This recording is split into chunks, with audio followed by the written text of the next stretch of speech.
জয় বাবুদ সঞ্জীবনী, জয় মা।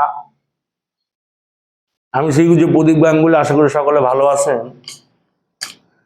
আমি আপনাদের সান্নিধ্যে নানান প্রকার বিদ্যা উপস্থাপন করেছি।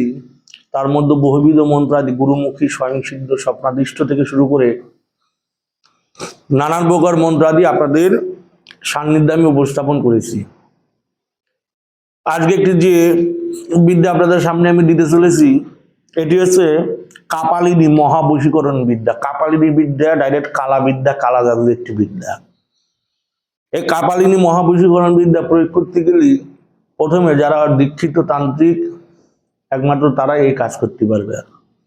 সাধারণ মানুষ এই ধরনের কাজ করবেন কিন্তু ব্রতী হবেন না, আমার কিন্তু বিরাট নিষেধাজ্ঞা।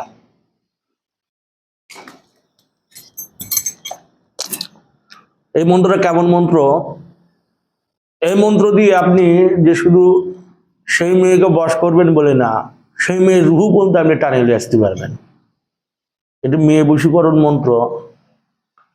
সেই মেয়ে কুমারী হোক বা সেই মেয়ে বিবাহিত হোক, সেই মেয়ের উপর আপনি এই কাজ করতে পারবেন। সেই মেয়ে বিবাহিত হোক বা কুমারী হোক, কোনো ব্যাপার না। এই কাজ করলে সেই মেয়ের রুহু পর্যন্ত আপনার কাছে চলে আসবে। সেই মেয়ে ঘরে ঘুমায় থাকবে, তার রুহু আপনার সাথে শারীরিক সম্পর্ক করবে। বুঝতে পারলেন? সেই মেয়ের রুহু পর্যন্ত আসবে। সেই মেয়ের তো মেয়ে, সেই মেয়ের রুহু আসবে পরপর 7 দিন। সেই মেয়ের রুহু 7 দিন পরপর এসে আপনার সাথে মেলামেশা। আপনার রুহু সেই মেয়ের রুহু পরপর 7 দিন মেলামেশা করবে। বুঝতে পারছেন? কাপালিক বশীকরণ মানে যাতা জিনিস না। কাপালিক, নাগা, অঘরী, কঠিন বিদ্যা এগুলো।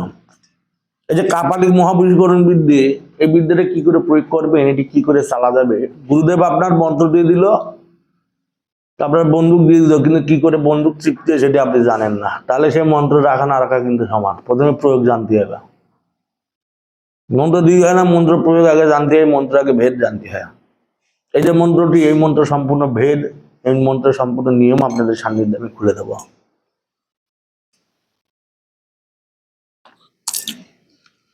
এই মন্ত্র প্রয়োগ করতে গেলে কিভাবে প্রয়োগ করবেন এই বিষয় সম্পর্কে আমি জানাই। এবার ধরেন কোনো মেয়ের আপনি বশ করবেন, কোনো মেয়ের আপনি বশ করবেন, এইগুলো কাজ কিন্তু বিয়ে না করলে কিন্তু কাজ করবেন না। আপনি সেই নিয়ে বিয়ে করবেন, সেই মেয়ের সাথে সংসার করবেন, সেই মেয়েরা আপনি নেবেন, স্ত্রীর মর্যাদা দেবেন, তাহলে আপনি এটি কাজ করবেন, কাজ হবে। এবার সেই মেয়ের এলে আপনি ফষ্টি নষ্ট করবেন, তারা বিয়ে করবেন না, তার জীবন নষ্ট করবেন, ওই খোদা কিন্তু আপনার ছেড়ে দেবে না, এই আজরাইল আপনার ছেড়ে দেবে না। আপনার জীবন অতিষ্ঠ করে, আপনার জীবন তেজনতা করে, কিরোসিন করে ছেড়ে দেবে। যারা বিয়ে করতে চান, মেয়ে বারবার নিষেধ করছে, মেয়ের বাড়ির লোক নিষেধ করছে, মেয়ের সাথে বহুদিন সম্পর্ক আছে, সম্পর্কে থাকার পর সেই মেয়ে আপনার বিয়ে করতে চাচ্ছে না, সেক্ষেত্রে এটা কাজ করবে না। আগুনের গতিতে, বুলেটের গতিতে কাজ হবে, কিন্তু বিয়ে করতে হবে। এবার তার এলে ফষ্টি নষ্টি করা, তার জীবন নষ্ট করা, এই কাজে কিন্তু করতে হবে না। মন্ত্রটা বড় মন্ত্র আছে, আমি বলে দেবো, আমি মুখে বলে দেবো, মুখে বলে বলে যেটা বলবো সেটা দেখে লেগে নেবেন। মন্ত্র কিন্তু আমি ডিসক্রিপশনে লিখে দেবো না। এর আগে অনেক মন্ত্র ডিসক্রিপশনে লিখে দিছি, কিছু কিছু মন্ত্র ডিসক্রিপশন করা যাবে না। মুখে যা বলে দেবো সেটা দেখে যদি কাজ করতে পারেন কাজ যাবে, নচেত কিছু করার নেই। কাপালিক মহাবশীকরণ মন্ত্রটি কি করে প্রয়োগ করবেন? কাপালিক মহাবশীকরণ মন্ত্র প্রয়োগ করতে গেলে মোমের পুতুল লাগে। মোমের পুতুল লাগবে, মোমের পুতুল দ্বারা কাজ হবে না। চাকে যারা যারা আছে মৌমাছি চাষ করে, তাদের কাছে চলে যাবেন, জেলে হচ্ছে গিয়ে কাঁচা মোম কিনলে চলে আসবেন। কাঁচা মোম কিনলে চলে আসবেন, লিয়ে এসে নিয়ে একটা পুতুল, প্লাস্টিকের পুতুল দোকানে কিনতে পাওয়া যায়। সেই প্লাস্টিকের পুতুলের মধ্যে ছাঁচ করতে হবে। করার আগে একটা জিনিস লাগবে, সেটা হচ্ছে কাফনের কাপড় লাগবে। মরা পুতা যে কাফনের কাপড়, সে কাফনের কাপড় মানুষের তেল দিয়ে ভিজে রাখতে হবে একদিন। মরা মানুষের তেল দিয়ে বা পুঁটি মানুষের তেল দিয়ে একদিন ভিজে রাখতে হবে। সেটা যখন ভিজানো হয়ে যাবে, ছায়া শুকাই দিতে হবে, জমে যায়। তো মানুষের তেল, পুঁটি মাছের তেল জমে যায়। তেল লাগাই রেখে দিলেন, 3টে সলতে করতে হবে মাথায়, মাথা বরাবর। ছোট পুতুল করে নিলেন, ছোট খেলনার পুতুলগুলো কিনতে পাওয়া যায়। সে খেলনার পুতুল মাফিক 3টে কাপড়ের কাপড় দিয়ে শরীরটা বানাই দিয়ে, সেটা হচ্ছে পুঁটি মাছের তেল বা মরা মানুষের তেল লাগাই নিয়ে রেখে দিতে হবে। এবার আপনি কি করবেন? এবার আপনি সে পুতুলের মধ্যে 3টে তৈলটা সলতে ভরে নিয়ে, সেই কাঁচা মোম গলায় নিয়ে সেই মোম সেই পুতুলের মধ্যে ভরে দেবেন। তাহলে দেখবেন পুতুলের একটা ছাঁচ চলে আসবে, পুতুলের শেপ চলে আসবে। এবার কি করবেন? একটা দর্পণ লাগবে। দেখবেন কালী পুজোর সময় একটা দর্পণ দেয় ঝাঁঝরহাড়ির উপর, কালীর দর্পণ লাগবে, কালীর দর্পণ ছাড়া হবে না। এবার কালীর দর্পণ নিয়ে আপনি চলে আসবেন, কালীর দর্পণ লাগবেই। কালীর দর্পণ নিয়ে আসবেন, সে কালীর দর্পণে খাটিখানি সর্ষের তেল লাগাবেন, লাগাই নিয়ে পুতুলটা বসাবেন ঘরের মাঝেতে, ঘরে বসে কাজ করতে হবে উলঙ্গ হয়ে, রাত্রি 12টার পরে ঘরের মাঝে বসে পুতুলটা বসাবেন। বসাই দিয়ে সে পুতুলের যাতে, যেমন ক্যামেরার দিকে আমি তাকিয়ে কথা বলছি, যাতে সে পুতুলের মুখটা আয়না বরাবর থাকে, দর্পণ বরাবর থাকে। আর সেই দর্পণে তেল সিঁদুর দিয়ে সে রমণীর নাম লিখতে হবে, তেল সিঁদুর দিয়ে সে রমণীর নাম লিখতে হবে, লেখা কিন্তু প্রয়োজন। আর তাছাড়া তেল সিঁদুর দিয়ে আয়নাতে সে মেয়ের ছবি এঁকে নেবেন, তেল সিঁদুর দিয়ে আয়নাতে ছবি এঁকে নেবেন, নিয়ে ছবির বুকে সে মেয়ের নাম লিখে দেবেন, বা নাম লিখলেও কাজ হবে। মেয়ের নাম, মেয়ের মায়ের নাম, মেয়ের গোত্র আয়নাতে লিখবেন এবং পুতুল বরাবর রাখবেন। রাত্রি 12টার পর আপনি এই কাজটি করবেন। মরার খই খুঁজে আসবেন, মরার খই। মরা যখন যায়, মরা যাওয়ার সময় যে খই ছিটাতে ছিটাতে যায়, সে মরার খই লাগবে। সে মরার খই খুঁটাইলে আসবেন, লাগবে সে গরম বালু, খোলাতে গরম বালু ভেজে নেবেন, মরার খই, গরম বালু। এবার আপনার লাগবে হচ্ছে গিয়ে এই সর্ষে, কালো সর্ষে লাগবে, কালো সর্ষে, গরম বালু, মরার খই, 3টি উপকরণ লাগবে। রাত্রেবেলা উত্তর দিকে মুখ করে বসে যাবেন, সেই পুতুলা ডাইসে সেই কাফনের শরীরটা জ্বালাই দেবেন, জ্বালাই দিয়ে সামনে দর্পণ রাখবেন এবং দর্পণের পেছনে আপনি বসবেন উলঙ্গ হয়ে, শরীর একটাও সুতো থাকবে না, শরীর বন্ধ করে বসবেন, না কিন্তু মরবেন। যারা ওঝাগুণীন কবিরাজ তারাই কাজ করবেন, পাবলিক মানুষ কাজ করবেন না।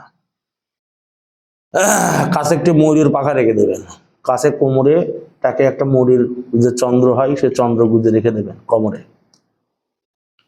আর যদি না বুঝতে পারেন কানের মধ্যে দিলেও হবে, এগুলো কাজ কিন্তু করা। সেখানে বসে নিলেন, বসে নিলে সে মরার খই, বালি আর সরিষা মন্ত্র বলবেন, একবার বলবেন, একবার ফু দেবেন, সে পুতুলের গায়ে ছিঁড়ে ছিঁড়ে মারবেন। আবার মন্ত্র বলবেন, ফু দেবেন, একবার পুতুলের গায়ে ছুঁড়ে মারবেন, একবার আয়নায় ছুঁড়ে মারবেন। এইভাবে 137 বার মন্ত্র পড়বেন, 137 বার ছুঁড়ে ছুঁড়ে মারবেন। একবার মন্ত্র, একবার ফু, কিছুটা পুতুলে ছুঁড়ে মারবেন, কিছুটা আয়নায় ছুঁড়ে মারবেন। কাজ করার আগে যেখানে হচ্ছে বসে কাজ করবেন সেই জায়গায় একটা কালো কাপড় হোক বা একটা চাদর বিছাই দেবেন, তারপরে কাজটা করবেন। তেপথের মাটি নিয়ে চলে আসবেন, তেপথের মাটি দিয়ে সে পুতুলের নিচে তেপথের মাটি দিয়ে দেবেন। দিনে ঘরের মাঝে বসে ক্রিয়াটা করবেন। এই ক্রিয়াটা করতে পারলে 100% কাজ হবে। সেই মেয়ে যেমন অবস্থায় থাক, সেই মেয়ে চলে আসবে। রাত্রেবেলা কাজ করবেন, রাত্রি 12টার পর মাত্র 137 বার মন্ত্র পড়বেন, পরে এই ক্রিয়াটুকু করবেন। রাতের বেলা কি করবেন? রাতের বেলা খাটে ঘুমানো যাবে না, রাতের বেলা শুইতে হবে, কিন্তু মাটিতে শুইতে হবে।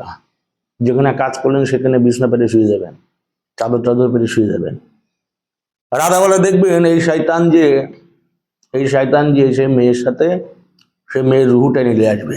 আপনি যেখানে আছেন সেখানে সেই মেয়ের রুহু টেনে নিয়ে আসবে এবং আপনার রুহু, দুজনের রুহু রাতের বেলা একসাথে এক রাতে 37 বার মেলামেশা করবে। এক রাতে স্বপ্নের মধ্যে 37 বার সেই মেয়ের ছেলের সাথে মেলামেশা করবে এই রুহু। পরবার 3 দিন কাজ করলে পরবার 3 দিনে কাজ হয়ে যাবে, কিন্তু কাজটা 7 দিন করতে হবে। 7 দিন সে গরম বালু, খই, কালো সরষে মুচুরি ধরে মারতে হবে। সেই মেয়ে প্রথম দিনে সেই মেয়ে একবার আধা পাগল হয়ে যাবে আপনাদের জন্য। প্রথম দিন কাজ করে সেই মেয়েটা আধা পাগল হয়ে যাবে। যে মেয়ে ব্লক করে রেখে দিয়েছে, যে মেয়ে নাম্বার ব্লক করে রেখে দিয়েছে, যে মেয়ে কোনো রকম যোগাযোগ করছে না, যে মেয়ে পরিবারের কথা বলেনি, আপনার সাথে ফ্রড করে, জোর চুরি করে আপনার সাথে সম্পর্কে না যে অন্য পুরুষের সাথে সম্পর্কে জড়াই আছে, বা যে মেয়ের সাথে আপনার নাগাদ বহু বছর সম্পর্ক আছে, আপনারা বিয়ে না করে অন্য পরপুরুষের সাথে বিয়ে করে সংসার করছে, কিন্তু তারপরে আপনার সাথে সম্পর্ক রেগে গেছে, এই ধরনের শয়তান মেয়ের জন্য এসব কাজ করবে। মন্ত্র বলি, মন্ত্র শোনেন। মন্ত্রটা একটু শক্ত মন্ত্র, বড় মন্ত্র, আস্তে আস্তে বলবো, মনে বুঝে নেবেন। বলছে মাদার মণি আস্তিক মণি, বলছে মাদার মণি আস্তিক মণি, দোহাই আজাজিল অমুকের রুহু টানি। আবার বলি, মাদার মণি আস্তিক মণি, দোহাই আজাজিল অমুকের রুহু টানি। অমুকের জন্য, বলছে অমুকের জ্ঞান, অমুকের জান প্রাণ যৌনহানি, বলছে অমুকের জান প্রাণ যৌনহানি আমাকে এনে দে। আল্লাহ মস্তক কাল্লা ফাটে আমার বিদ্যায় অমুকের মন প্রাণ দেহ যৌন আয় ছুটে। গোড়া থেকে বলি, বলছে মাদারমণি আস্তিকমণি দোহাই আজাদিল অমুকের রুহু টানি। কাফাতা, আবার বলি কাফাতা কুদরতে মোহাম্মদ গুরুর দোহাই অমুকের জান প্রাণ যৌন হানি আমাকে এনে দে। আল্লাহ মস্তক কাল্লা ফাটে আমার বিদ্যায় অমুকের মন প্রাণ দেহ যৌন আয় ছুটে। সামনে আলী পিছনে কালী উত্তরে আজাজিল বামে আল্লাহ জুল জালালি অমুকের মন প্রাণ আমি করলাম চুরি। পারকার বলছে পারকর মোকাররম, বলছে পারকর মোকাররম দোহাই তৌরি বিদ্যা যদি উল্টে খাটে দোহাই হজরত নবী ইব্রাহিম আর নবী মোহাম্মদের মাথা ফাটে। লাগ আল্লাহর নামে লাগ শয়তানের নামে আমার দিকে অমুকের মোহাম্মদ যাক। আমার নামে অমুকের মোহাম্মদ যাক। এই 7 দিনের মধ্যে এই কাজ করবেন এবং মরার খই গরম বালি কালো শস্য ছিঁড়ে একবার পুতুলে মারবেন, একবার ছুঁড়ে মারবেন হচ্ছে একবার পুতুলে ছুঁড়ে মারবেন এবং আর একবার ছুঁড়ে মারবেন হচ্ছে কি দর্পণে আয়নাতে। আবার মন্ত্রটা বলি, মন্ত্র বলছে মাদারমণি, বলছে মাদারমণি আস্তিক মণি দোহাই আজাদিল অমুকের রুহু টানি। কাফাতা কুদরতে মোহাম্মদ গুরুর দোহাই অমুকের জান প্রাণ যৌন হানি আমাকে এনে দে। আল্লাহর মস্তক কাল্লা ফাটে আমার বিদ্যায় অমুকের মন প্রাণ দেহ যৌন আই ছুটে। সামনে আলী পিছনে কালী উত্তরে আজাজিল বামে আল্লাহ জুল জালালি অমুকের মন প্রাণ আমি করলাম চুরি। পারকর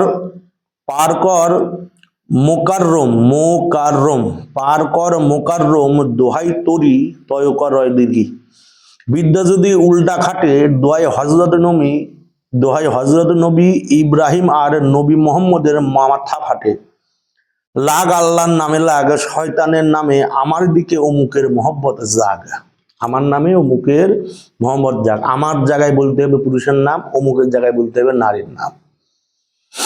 আবার বলি মাদারমণি আস্তিক মণি দোহাই আজাদিল অমুকের রুহু টানি। অমুকের রুহু মানে মেয়ের নাম। কাফাতা কুদরতে মোহাম্মদ গুরুর দোহাই অমুকের জান প্রাণ যৌনহানি। অমুকের সে মেয়ের নাম। অমুকের জান প্রাণ যৌনহানি আমাকে এনে দে। আল্লাহর মস্তক কাল্লা ফাটে আমার বিদ্যায়, মানে ছেলের নাম বলতে হবে, আমার বিদ্যায় অমুকের মন প্রাণ দেহ যৌন আয় ছুটে। সামনে আলী পিছনে কালী উত্তরে আজাজিল বামে আল্লাহ জুল জালালি অমুকের মানে মেয়ের নাম অমুকের মন প্রাণ আমি করলাম চুরি। পারকর মুকাররম দোহাই তরি বিদ্যা যদি উল্টা খাটে দোহাই হজরত নবী ইব্রাহিম, দোহাই হজরত নবী ইব্রাহিম আর নবী মোহাম্মদের মাথা ফাটে। লাগ আল্লাহর নামে লাগ শয়তানের নামে আমার দিকে অমুকের মোহাম্মদ যাক। আমার মানে ছেলের নাম, অমুকের মানে মেয়ের নাম মোহাম্মদ যাক। এই বলতে হবে, মন্ত্র বলতে হবে, ফু দিতে হবে। একবার হচ্ছে ভাজা কলা সেই মরার খই শস্য আর গরম বাড়িটি গরম করে নেবেন, দেবেন এবং ছুঁই মারেন, দেবেন এবং ছুঁই মারেন। এইভাবে পরপর 7 দিন করতে হবে। সে জায়গা থেকে আসন সরানো যাবে না। যে ঘরে বসে কাজ করবেন সেই ঘরে যদি কেউ না প্রবেশ করে। এবার যদি ঘরে কাজ করা সম্ভব না হয় তাহলে যে কোনো ফাঁকা জায়গায় বসে আপনি কাজ করতে পারবেন, বিশেষ কোনো ক্ষতি হবে না। ঘরে বসে যদি কাজ করতে অসুবিধা হয় যে কোনো ফাঁকা জায়গায় বসে আপনি অনায়াসে এই ক্রিয়াটুকু করতে পারবেন। খুব শক্ত কাজ, গুরুভেদী জিনিস, মন্ত্র দিলাম, নিয়ম দিলাম, শক্ত নিয়ম। তান্ত্রিক ছাড়া কাজ করবেন না। ওঝা গুণী কবিরাজ তান্ত্রিক ছাড়া এ কাজ করবেন না। করলে কিনা বিপদের সম্মুখীন হবেন। কাজ করবেন, 7 দিনের মধ্যে মেয়ে চলে আসবে। পরীক্ষিত জিনিস শয়তান কাপালিক মহাবশীকরণ মন্ত্র। যতবার প্রয়োগ করেছি আমি মোটামুটি রেজাল্ট পাইছি। আমি 1 দিনের রেজাল্ট পাইছি। ঘরে বসে করা যাবে, ফাঁকা জায়গায় বসে করা যাবে, পথে বসে করা যাবে, চৌওয়ালে বসে কাজ করা যাবে, শ্মশানে বসে কাজ করা যাবে, গোরস্থানে কাজ করা যাবে, নির্জন প্রান্ত ভূমিতে বসে কাজ করা যাবে। যেখানে উপকরণগুলো থাকবে সেই উপকরণ সেই স্থান থেকে কিন্তু সরবে না, সেখানে কিন্তু রেখে দিতে হবে। ফাঁকা জায়গায়, ফাঁকা ঘরে, পৌর বাড়িতে বসে কাজ করা কিন্তু বেশি ভালো। চেষ্টা করবেন যেখানে কাজ করবেন সেখানে যাতে আপনি ব্যতীত কেউ না থাকে। কাজ করবেন নিভৃতে, কাজ করবেন মানুষের চোখের অলক্ষ্যে, কাজ করবেন অবশ্যই রেজাল্ট পাবেন। জয় মা, জয় মা মৃত সঞ্জীবনী, জয় মা জগতের মঙ্গল করো মা। যদি আমার এই ভিডিওটা ভালো লেগে থাকে অবশ্যই আমার এই ভিডিওটি লাইক করে দেবেন। চ্যানেলে নতুন হয়ে থাকলে চ্যানেলটা সাবস্ক্রাইব করে দেবেন। কিছু জানার থাকলে কমেন্ট করবেন এবং আমার ভিডিওটা আরো 5 জনকে শেয়ার করে দেবেন যাতে আরো 5 জন বিদ্যা সম্পর্কে জানতে পারে। যেমন ফিডব্যাক দেবেন সেরকম বিদ্যা পাবেন। জয় মা, জয় মা মৃত সঞ্জীবনী, জগতের মঙ্গল করো মা। জয় মা।